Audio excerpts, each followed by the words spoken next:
Educatrónica esta semana, donde la promesa de la IA choca con la realidad operativa, la vigilancia escolar y los 15.000 millones de razones para preguntarse quién controla realmente todo esto.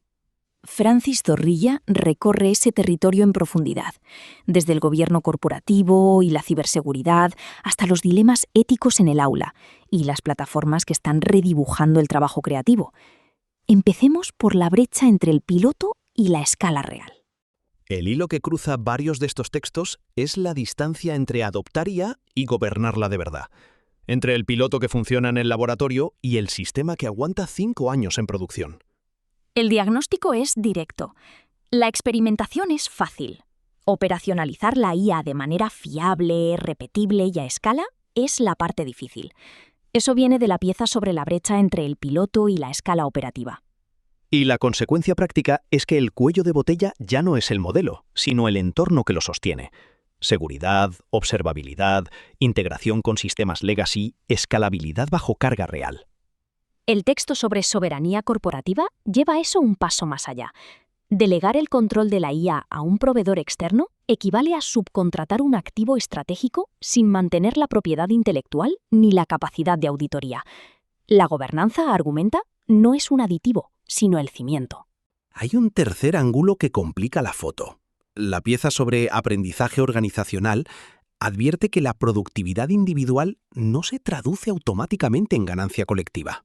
Las empresas pueden volverse más rápidas y aprender muy poco. Y el texto sobre despidos e IA añade datos de Gartner.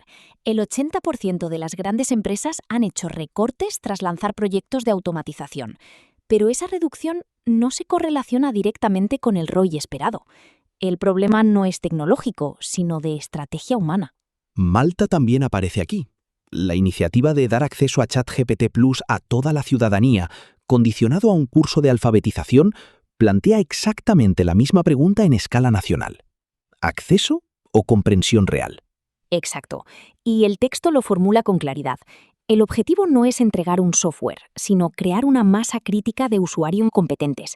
La conversación ya no es qué modelo usar, sino cómo garantizar que funcione de forma segura y sostenible. Del gobierno al ataque. Porque mientras las empresas debaten gobernanza, la superficie de amenaza se está moviendo a otro ritmo. La pregunta en este bloque es ¿cuánto cambia la ciberseguridad cuando el adversario tiene las mismas herramientas que el defensor? El texto sobre skills y salarios en TI lo formula así. Las organizaciones ahora buscan personas que entiendan cómo arquitectar, gobernar, asegurar y operacionalizar ecosistemas tecnológicos altamente interconectados. En palabras de David Fout, de Fout Partners.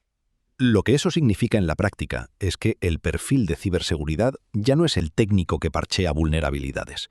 Es el estratega que modela amenazas y habla el lenguaje del negocio.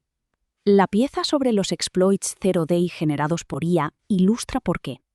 Google anunció el primer descubrimiento de un exploit de día cero creado con ayuda de IA, lo que eleva el riesgo porque automatiza la sofisticación. Una IA puede simular millones de vectores de ataque en horas. Y el texto sobre seguridad en agentes con Amazon Bedrock y ECS responde al mismo problema desde la arquitectura. Identidad granular y aislamiento en contenedores para que un fallo no comprometa toda la infraestructura. De los sistemas que nos atacan a los sistemas que observan a nuestros hijos, que es donde el debate se vuelve más incómodo. Este segmento arranca con una propuesta concreta. Cámaras en aulas de preescolar para grabar a niños y entrenar modelos de IA, con participación automática, salvo que los padres optaran explícitamente por salir. El texto lo desmonta con precisión. El problema ético subyacente no es la recopilación de datos en sí misma, sino el consentimiento y la permanencia de esos datos. La pregunta es, ¿quién es dueño de la risa de un niño una vez digitalizada? El modelo de opt-out es el nudo del argumento. Cuando la participación es la norma, el consentimiento se convierte en aceptación tácita, y la asimetría de poder entre la institución y el padre es difícilmente neutral. Y los riesgos no se agotan en el consentimiento. El sesgo algorítmico aparece si el material de entrenamiento proviene de un grupo socioeconómico específico, y la seguridad de esos datos, patrones de comportamiento únicos de la infancia, Es una preocupación que el texto califica de monumental. Lo que hace interesante la pieza sobre desmitificar la IA es que llega al mismo punto desde otro ángulo. El escepticismo no como resistencia, sino como filtro ético. El miedo racional, argumenta, es un motor de precaución necesario. El texto propone 4 acciones concretas para el ciudadano: investigar quién creó la herramienta y con qué intereses, exigir explicabilidad, priorizar la complementariedad sobre el reemplazo y fomentar la alfabetización algorítmica. No tecnofobia, sino uso crítico. Hay una tensión productiva entre los dos textos. Uno pide marcos legales y gobernanza de datos de la infancia, el otro pide que el ciudadano no espere a que lleguen esos marcos. Ambos convergen en que la narrativa de inevitabilidad, el progreso tecnológico es imparable, adaptaos, es precisamente lo que hay que resistir. La crítica bien fundamentada, dice el texto, es el único contrapeso real. Dicho lo cual, el mercado sigue construyendo plataformas a toda velocidad, con o sin ese contrapeso. Aquí el territorio es el de las herramientas y las infraestructuras que las hacen posibles, desde la edición de imágenes hasta la guerra silenciosa por la capacidad de cómputo. El texto sobre Google Pix y Canva lo enmarca bien. La meta de la IA de edición de imágenes ya no es solo la mejora, sino la reescritura de la realidad visual, capa por capa, píxel por píxel, pero con la facilidad de un smartphone. Google entra en el espacio que Canva democratizó, con un motor generativo que apunta a la hiperparametrización. Lo que eso desplaza no es al diseñador, sino la tarea del diseñador, de ejecutar retoques a dirigir la intención de la máquina con precisión artística. El prompt se convierte en lenguaje de programación visual. Google I.O. 2026 amplía esa lógica a toda la búsqueda. Gemini como agente proactivo integrado en Gmail, Docs y Chrome, con gafas inteligentes como interfaz física. Y la pieza sobre Anthropic y SpaceX revela el coste de fondo: $15.000 millones anuales en capacidad de cómputo, lo que convierte la infraestructura en el verdadero activo estratégico del sector.